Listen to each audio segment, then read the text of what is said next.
रुझान हमें मिल रहे हैं। बिल्कुल, उत्तर प्रदेश में 34 और 35 का आंकड़ा अब तक के रुझानों में सामने आया है और उत्तर प्रदेश ही मेरे यहाँ पर सबसे पहले आंकड़े दिखा रहा है।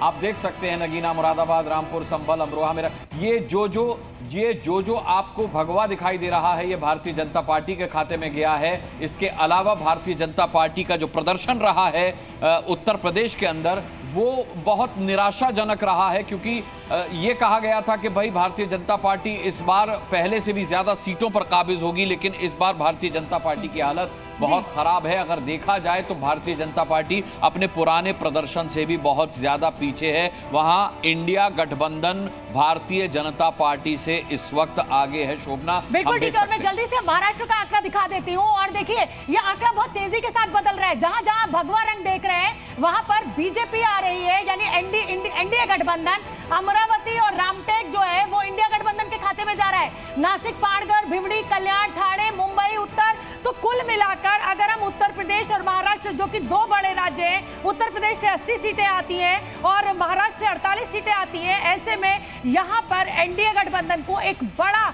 झटका फिलहाल के रुझानों में तो हमें दिखाई दे रहा है। और ये फाइनल टैली भी लगातार लेकर मैं और अनुराग आते रहेंगे। और अब रुक कर लेते हैं एक बार फिर प्रत्युष और चंदन का।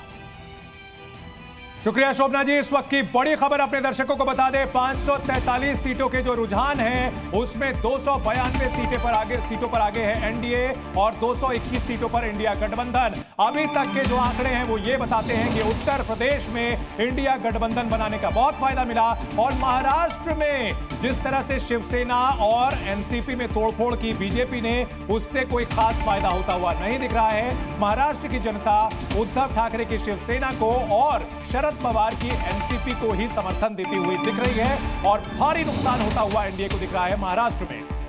तो महाराष्ट्र में लिटमस टेस्ट था एनसीपी शरद गुट के लिए और शिवसेना उद्धव गुट के लिए। तो फिलहाल जो आंकड़े हैं वो उनके फेवर में जाते हुए दिख रहे हैं, यानी कि इस परीक्षा में दोनों गुट पास होते नजर आ रहे हैं। क्योंकि पिछली बार आपको याद होगा बीजेपी और शिवसेना, जो इंटैक्ट शिवसेना थी, एक साथ अलायंस के तौर पर चुनाव लड़ा था और वहां पर एनडीए ने बहुत शानदार प्रदर्शन किया था। लेकिन इस बार बीजेपी को बड़ा झटका कह सकते हैं। महाराष्ट्र में सिर्फ 18 सीटें, कांग्रेस, शिवसेना, उद्धव गुट, एनसीपी 29 सीटों पर आगे, अदर्स 1 सीट पर। पश्चिम बंगाल में बीजेपी का दावा था 25 से 30 सीट, टीएमसी 31 सीट पर। बीजेपी तो पिछला प्रदर्शन भी नहीं दोहरा पा रही है, 8 सीट घट गई है पश्चिम बंगाल में।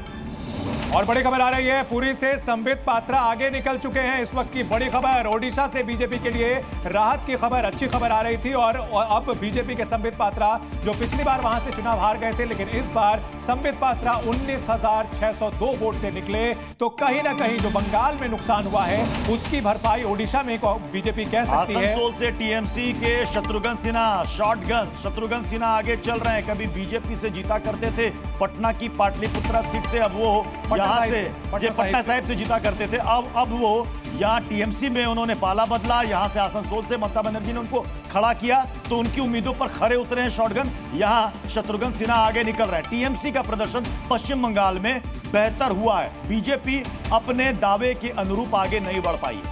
और इस वक्त की बड़ी खबर, 292 सीटों पर एनडीए आगे चल रहा है, 225 सीटों पर इंडिया गठबंधन नजर आ रहा है। और इन सब के बीच शह और मात के खेल में किस प्यादे ने किस वजीर को उड़ाया है, हम आपको वो भी दिखा रहे हैं। कौन सा वजीर घर में गिरा है ये भी आपको दिखा रहे हैं। 292 सीटों पर एनडीए आगे, इंडिया गठबंधन 226 सीटों पर। कांग्रेस ने शानदार वापसी की है। अब देखिए क्या होता, क्या शतरंज में जो मामूली प्यादा होता है उसकी चाल बहुत ज्यादा तेजी से नहीं बढ़ता है, रिस्ट्रिक्टेड होती है। वो एक एक घर आगे बढ़ता है। घोड़ा जो है वो 2.5 चाल चलता है, हाथी सीधे चलता है, वजीर का जहां मन है वहां चलता है। लेकिन एक प्यादा भी वजीर को भी मार सकता है, एक प्यादा बादशाह को भी मार सकता है। नहीं, लेकिन यहाँ घोड़े की 2.5 चाल चले हैं अखिलेश यादव। अखिलेश यादव जिन्होंने उत्तर प्रदेश जैसे बड़े सबसे बड़े राज्य में वो कांग्रेस के साथ मिले और जिस तरह से प्रचंड सीटें हासिल की हैं, 2.5 चाल जो घोड़े में सबसे खतरनाक होती है वो अखिलेश यादव की रही है। और ये बीजेपी को भी स्वीकार करना चाहिए कि अखिलेश यादव काफी मजबूती से लड़े इस बार और अच्छा प्रदर्शन किया। यानी एक बात तो साफ है कि बीजेपी और एनडीए, जिसने इंडिया अलायंस को बहुत हल्के में लिया, ये सवाल कई बार हम लोगों ने डिबेट के दौरान पूछा भी कि कहीं ऐसा तो नहीं है कि ओवर कॉन्फिडेंट हो गई है बीजेपी और एनडीए, उसका नुकसान तो नहीं होगा। जवाब यही आया कि बस नतीजे देखिए 400 पार से तो कम की गुंजाइश ही नहीं है। गिरिराज सिंह पीछे चल रहे हैं। इस वक्त की बड़ी खबर, बिहार में एनडीए को अच्छा वहां पर सीटें मिलते हुए, अच्छी सीटें मिलती हुई दिख रही हैं, लेकिन गिरिराज सिंह पीछे चल रहे हैं। बेगूसराय में पिछली बार कन्हैया कुमार यहां पर उनके खिलाफ खड़े थे, गिरिराज सिंह ने सीट जीत ली थी। कन्हैया कुमार इस बार उत्तर पूर्वी दिल्ली में है और इस बार बेगूसराय में गिरिराज सिंह पीछे हो गए। अमरिंदर सिंह राजा वडिंग ये यहां आगे चल रहे हैं। पंजाब का भी आंकड़ा हम आपको दिखा रहे हैं।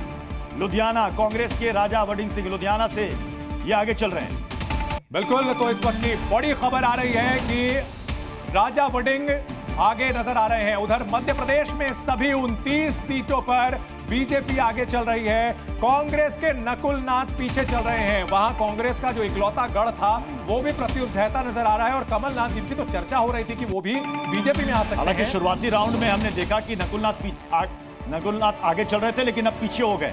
अब ये देखिए जल्दी से आपको नंबर्स बता देते हैं। ये जो हेलीकॉप्टर्स आ रहे हैं, देखिए चंदन बच के हेलीकॉप्टर तेज घूम रहा है ऊपर। बिल्कुल, और धूल उड़ रही है। 292 सीट यहां पर एनडीए हासिल करता हुआ दिख रहा है, जबकि 226 सीटें इंडिया गठबंधन के खाते में आती हुई दिख रही है, जबकि 25 सीटें अन्य के खाते में जा रही है। सीधा मुकाबला दिख रहा है। अन्य को इतनी कम सीटें मिलना प्रत्युष साफ बताता है कि एनडीए और इंडिया के बीच ये जो आपने कहा ना कि धूल उड़ रहा है, जो एनडीए दावा था कि गर्दा मचा देंगे, गर्दा उड़ेगा, तो वो गर्दा नहीं उड़ा है। 300 से नीचे है फिलहाल एनडीए का आंकड़ा। बिल्कुल, और इन सब के बीच बड़ा, आपको यह भी बता दें, बड़ा खुलासा यह है कि एआई एग्जिट पोल जो जी न्यूज ने दिखाया था वो सबसे करीब पहुंचा है रुझानों के। 305 से लेकर 315 सीटें